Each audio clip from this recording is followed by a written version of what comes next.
Y Pablo Iglesias Turrón con 95.311 votos.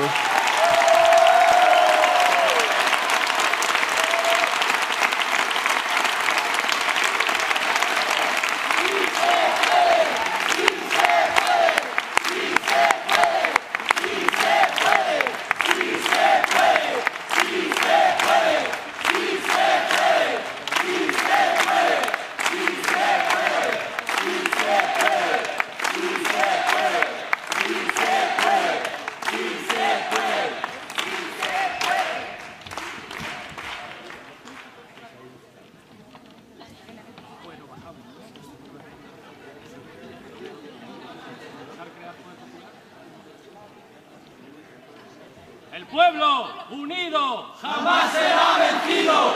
El pueblo unido jamás será vencido. El pueblo unido jamás será vencido. El pueblo unido jamás será vencido. Es un honor intervenir después del que va a ser el próximo presidente de Grecia. Nosotros sí que os vamos a estar mirando, compañero Alexis.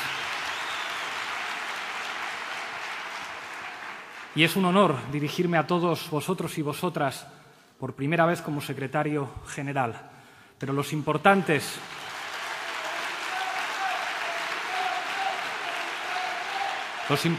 sois vosotros y vosotras. Y quiero dar las gracias, en primer lugar, a todos esos militantes anónimos, a la gente de los círculos que ha hecho que este acto, que este proyecto político, que la ilusión del cambio sean posibles.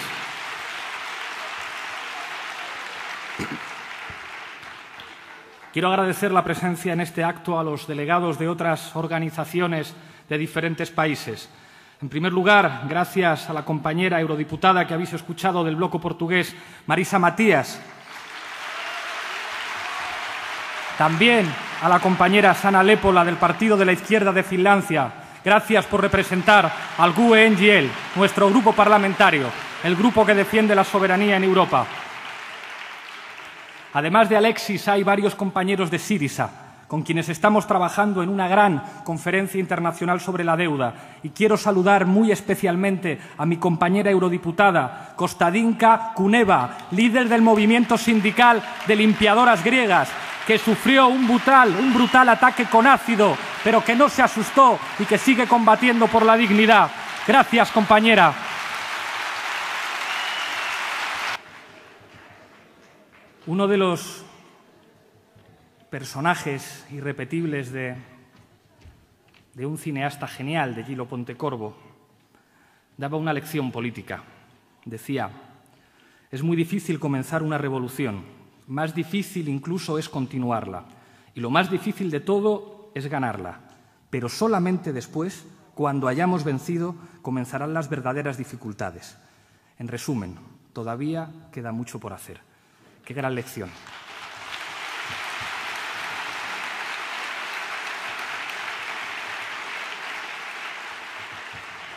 Fue difícil comparecer en aquella rueda de prensa en Lavapiés, en el Teatro del Barrio, en el mes de enero. Fue difícil pedir las 50.000 firmas. Fue difícil decir algo que muy pocos comprendían al principio. Fue difícil recibir críticas. Críticas por la derecha y críticas por la izquierda. Fue difícil decir que, aunque seas de izquierda, la izquierda y la derecha no siempre sirven para entender lo que pasa. Fue difícil organizar una campaña electoral contando solo con el apoyo de la gente. Fue muy difícil entrar en el Parlamento Europeo y empezar a trabajar. Fue muy difícil organizar esta Asamblea Ciudadana. Ha sido un trabajo muy difícil, pero las verdaderas dificultades empiezan ahora. Y cuando ganemos las elecciones en el mes de noviembre del próximo año, empezarán las dificultades de verdad. Sabemos que va a ser difícil, pero no tenemos miedo, no tenemos miedo. El miedo lo empiezan a tener otros, como JP Morgan, que parece que están muy preocupados. Igual que en Grecia, que agitan los fantasmas del miedo, pero dos compañeros que acaban de ser elegidos para el Consejo Ciudadano, Juanma e Irene, decían algo en lo que tenían razón. No es ya que el miedo esté cambiando de bando, es que también la sonrisa está empezando a cambiar de bando.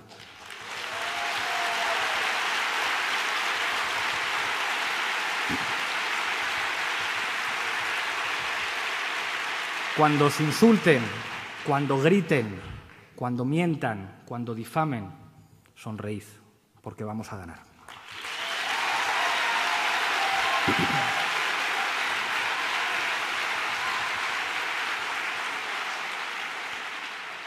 Dicen que el voto a Podemos es el voto del cabreo, es el voto del enfado, es el voto de la indignación. Ojalá fuera tan fácil. Los arquitectos de Podemos son los que han creado un sistema corrupto, son los responsables de la precariedad laboral, son los responsables del empeoramiento de las condiciones de trabajo. Los creadores de Podemos son los que han enviado al exilio a miles de jóvenes. Los creadores de Podemos son los creadores de la desigualdad, los responsables del robo, los responsables del expolio. Podemos no es un experimento político. Podemos no tiene que ver con que yo hable bien en la televisión, no tiene que ver con que Errejón sea el mejor director de campaña, con que Juan Carlos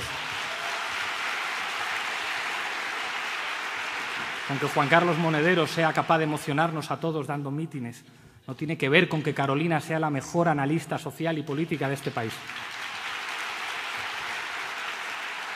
Tampoco con que Luis sepa coordinar grupos humanos como nadie. Podemos es el resultado de algo mucho más triste. Podemos es el resultado del fracaso del régimen, de sus oligarcas y de sus partidos.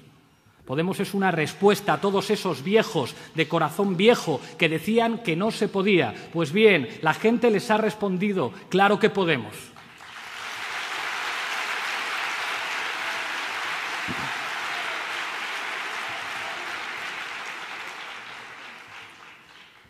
Os acordaréis que el 25 de mayo muchos se sorprendieron de que hubiéramos obtenido 1,2 millones de votos y se sorprendieron todavía más de que no nos alegráramos, de que no estuviéramos descorchando botellas, de que hiciéramos un llamamiento al duelo, un llamamiento a la calma, de que dijéramos que 5 eurodiputados estaban muy bien, pero que eso no servía para cambiar el país.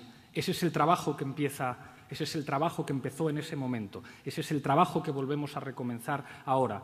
Hace falta una fuerza política que pueda contribuir a un cambio que no tiene que ver con diseños estratégicos, a un cambio que no tiene que ver con que un partido nuevo se presente a las elecciones, a un cambio que tiene que ver con la posibilidad de construir una alternativa frente a un régimen que se derrumba, una alternativa frente al régimen de la corrupción, una alternativa frente al desastre al que nos están llevando.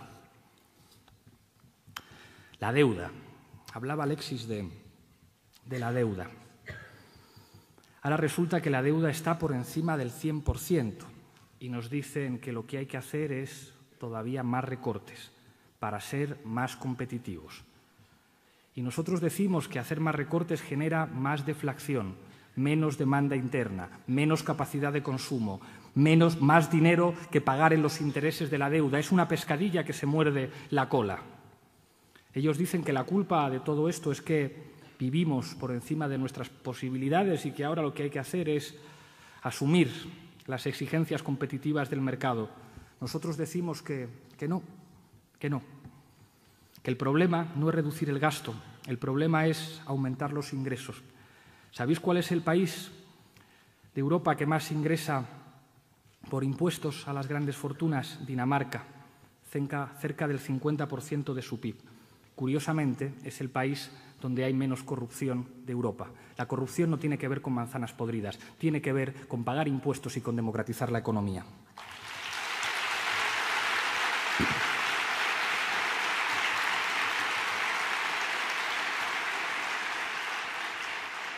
La corrupción se puede identificar con Bárcenas, se puede identificar con presidentes que no se pagan los viajes, que no se sabe si son privados o no son privados. Pero eso no es más que la punta del iceberg. La corrupción es un régimen que permite que 20 personas tengan la misma riqueza que 14 millones de personas. Eso es, por definición, un régimen corrupto.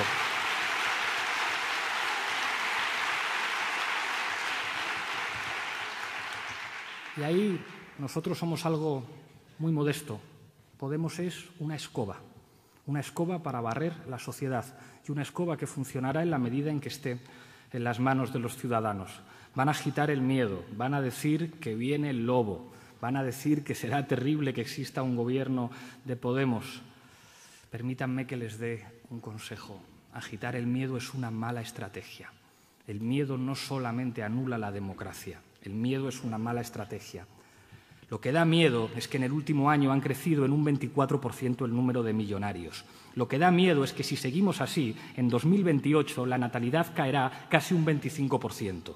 Lo que da miedo es que la población que tiene entre 30 y 49 años se reducirá un 28% en los próximos 15 años. Aterroriza saber que en 15 años casi no habrá niños jugando en las calles, exactamente casi un 33% de niños menores de 10 años.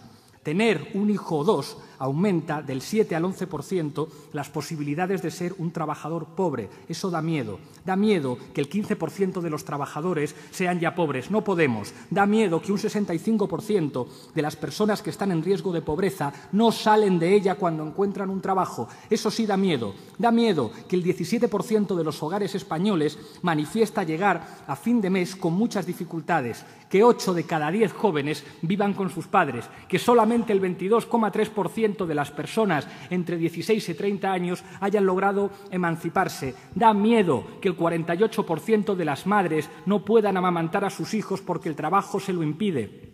Da miedo.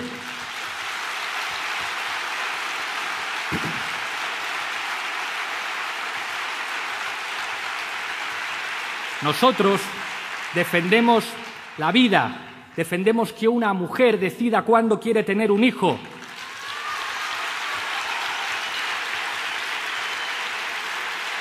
Mientras algunos grandes empresarios, como Mónica de Oriol, dice que prefiere no contratar a mujeres en edad fértil. Eso sí que da miedo. Da miedo la pobreza infantil que sigue aumentando.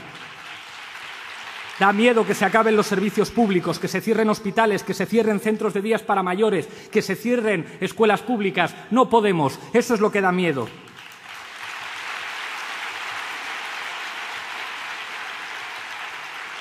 Da miedo que el 71% de los 80.000 millones que se defraudan sea atribuible a los grandes patrimonios y a las grandes empresas. Esos son los que dan miedo. No podemos. Da miedo que el patrimonio de las grandes fortunas españolas esté creciendo un 9,3% en los 6 primeros meses de este año. Eso da miedo, no que la gente vote y elija una cosa diferente.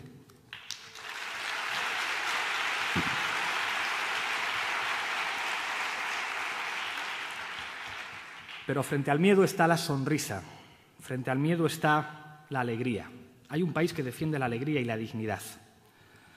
Lo que ha defendido la gente de la Marea Verde, defendiendo la educación pública, padres, madres, profesores, profesoras. Hay un país que defiende la vivienda digna y el fin de los desahucios. Ese es el país real. Hay un país que defiende la sanidad pública. Hay un país que trabaja en los barrios, en los pueblos, en las ciudades, en asociaciones de vecinos y en muchos colectivos que dejó el 15M. Hay un país de asociaciones y de ONGs que hacen el trabajo que debería estar haciendo el Estado, asegurando alimento y ropa a mucha gente. Hay un país de jóvenes como los de Juventud Sin Futuro o como los de la Marea Granate que defienden a la generación más preparada para que no se tengan que ir, para que no tengan que emigrar. Un mensaje para los que se han ido. Queremos construir un país para que vuelvan.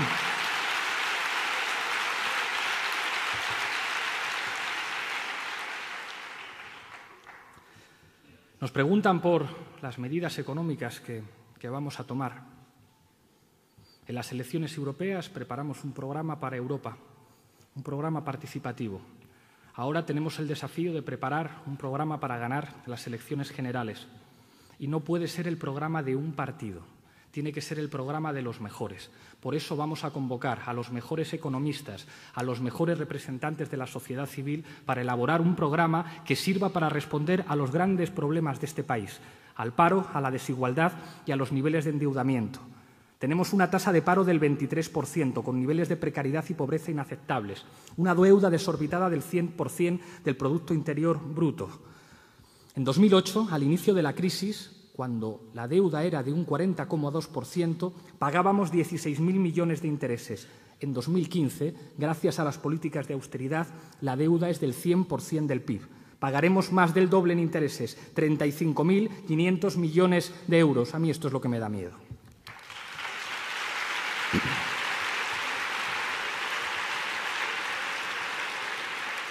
Hablamos de reestructurar la deuda.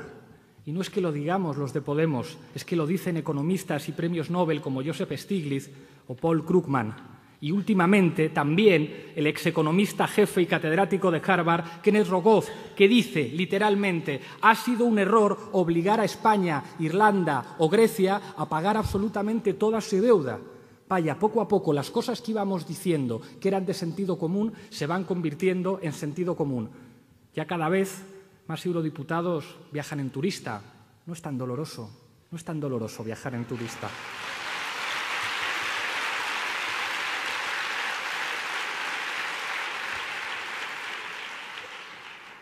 Y cada vez serán más los que reconozcan que una reestructuración ordenada de la deuda es la respuesta más sensata a una situación de emergencia social como la que vivimos.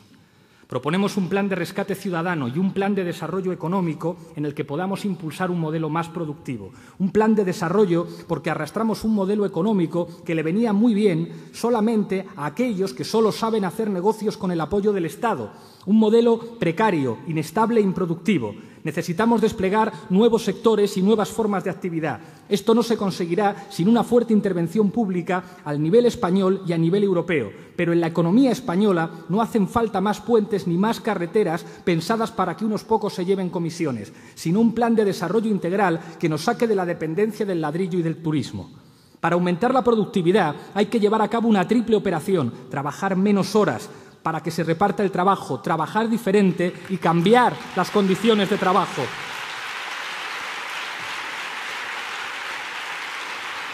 Esto significa apostar realmente por un cambio en el modelo productivo que genere empleo de calidad, vidas de calidad y reparto del beneficio que supone el aumento de la productividad.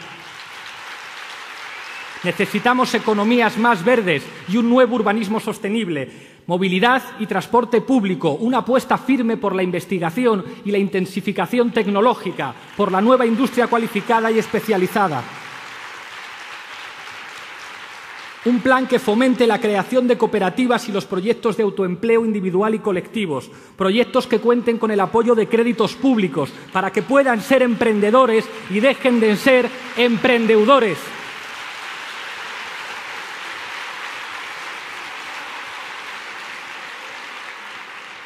Pero para todo esto hace falta dinero. Por eso es fundamental llevar a cabo una reforma fiscal para que paguen los que más tienen en lugar de restringir el gasto público. Hay que aumentar los ingresos. Necesitamos acercarnos a la suficiencia fiscal y dejar de depender exclusivamente de la financiación de los mercados internacionales. Una reforma fiscal que ataje el fraude y grave las rentas más altas que ahora no son gravadas. Pero también necesitamos repartir toda esa productividad que somos capaces de generar, al mismo tiempo que construimos sociedades más igualitarias. Siempre lo hemos dicho, los países más prósperos son los países más igualitarios. Y si somos capaces de cambiar de modelo productivo y de generar más y mejores empleos, si la caja de la seguridad social está más llena, nuestros pensionistas, nuestros abuelos podrán disfrutar de mejores condiciones de vida. Todos estamos juntos en esto, desde el joven precario al pensionista, pasando por el trabajador que quiere mejorar sus condiciones. Esa es, a grandes rasgos, nuestra propuesta económica. ¿Quién tiene que tener miedo? Los que no pagan impuestos. Esos son los únicos.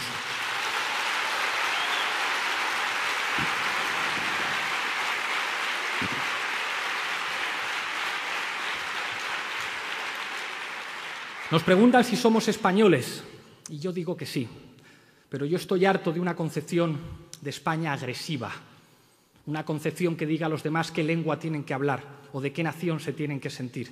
Yo pienso que España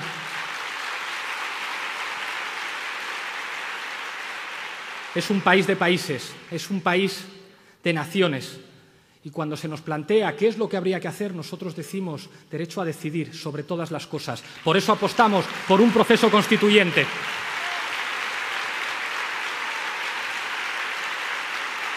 El Partido Popular habla de la legalidad para impedir que la gente vote. Claro, como será que ellos cumplen mucho la legalidad.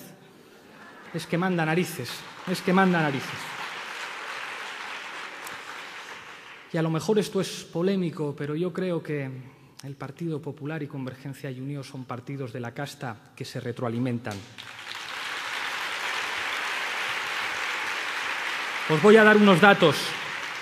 En Cataluña hay 24 multimillonarios que aglutinan más de 25.000 millones de euros. En Cataluña hay 1.200.000 personas con ingresos por debajo del salario mínimo. En Madrid hay 28 multimillonarios que aglutinan 38.500 millones de euros. En Madrid hay actualmente más de 1 millón de personas que viven con menos de 484 euros al mes, de las cuales 760.000 se encuentran en una situación de extrema pobreza relativa y viven con menos de 242 euros al mes. No somos tan diferentes, no somos tan diferentes.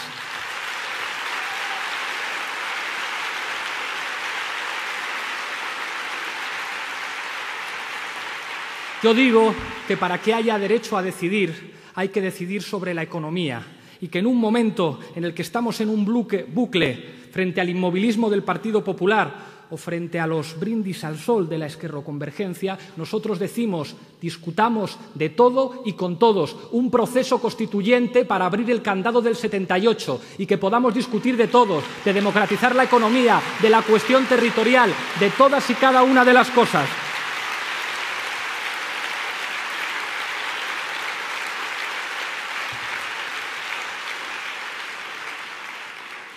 Europa. No vale la pena pensar, ya lo hacen por ti en Bruselas, decían los hechos contra el decoro, como si fueran poderes oscuros y desconocidos, pues tienen nombres y apellidos. Jean-Claude Juncker, recién elegido presidente de la Comisión Europea, que mientras era ministro de Finanzas en Luxemburgo y presidente, suscribió acuerdos secretos con 340 multinacionales para que tributaran al 1%. Yo digo que el que hace eso es un ladrón y que la crisis tiene nombres y apellidos.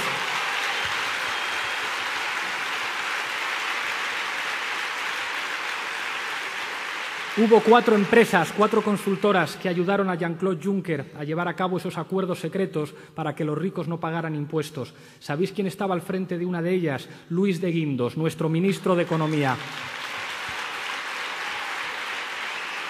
Claro que la crisis tiene nombre y apellidos. Nosotros somos europeístas, pero hay algunos que han robado la Europa de la libertad, la igualdad y la fraternidad y la han convertido en una pesadilla oligárquica. Nosotros queremos decir que con los compañeros griegos, que con los compañeros del sur de Europa, que con todos los pueblos europeos queremos recuperar una idea de Europa para los ciudadanos, para los trabajadores y trabajadoras, una Europa que recupere los valores de los que todos somos hijos: igualdad, libertad y fraternidad.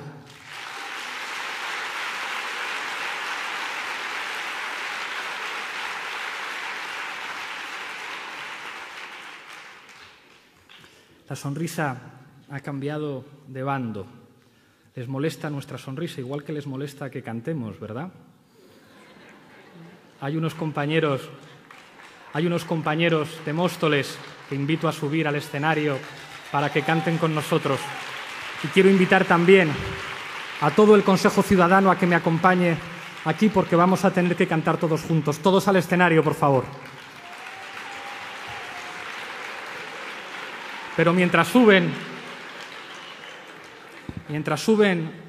quiero recitaros unos versos de un poeta del pueblo, de Miguel Hernández.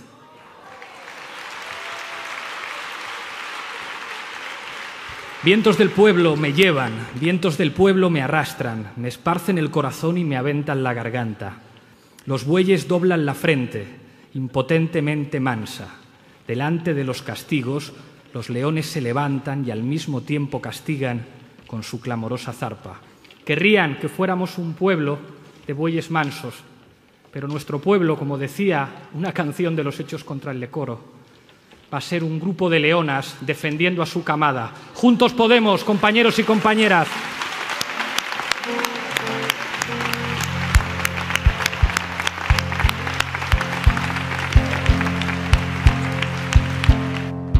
Y Pablo Iglesias Zurrón con 95.311 votos.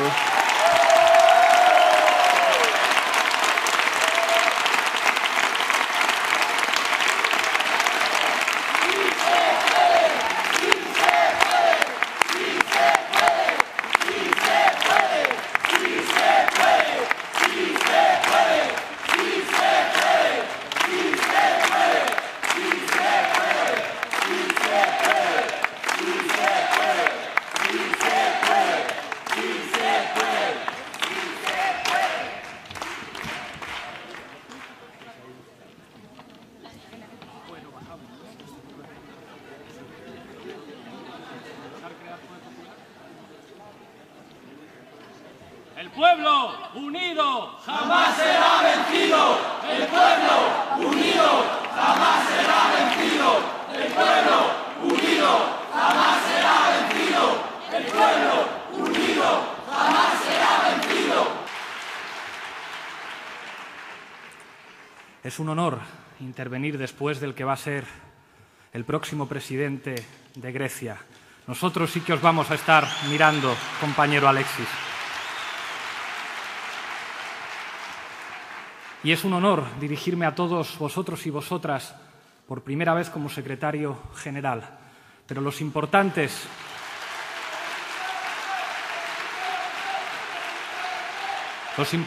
sois vosotros y vosotras. Y quiero dar las gracias, en primer lugar, a todos esos militantes anónimos, a la gente de los círculos que ha hecho que este acto, que este proyecto político, que la ilusión del cambio sean posibles.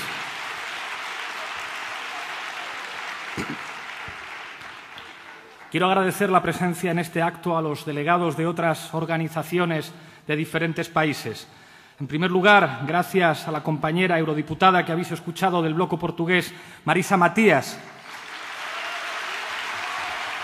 También a la compañera Sanna Lepola del Partido de la Izquierda de Finlandia. Gracias por representar al GUE NGL, nuestro grupo parlamentario, el grupo que defiende la soberanía en Europa.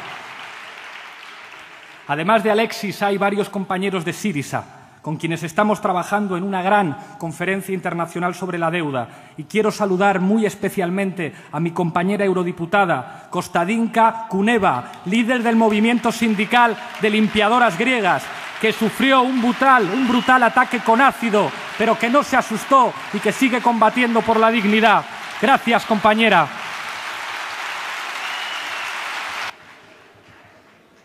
Uno de los personajes irrepetibles de un cineasta genial, de Gillo Pontecorvo, daba una lección política. Decía: es muy difícil comenzar una revolución, más difícil incluso es continuarla. Y lo más difícil de todo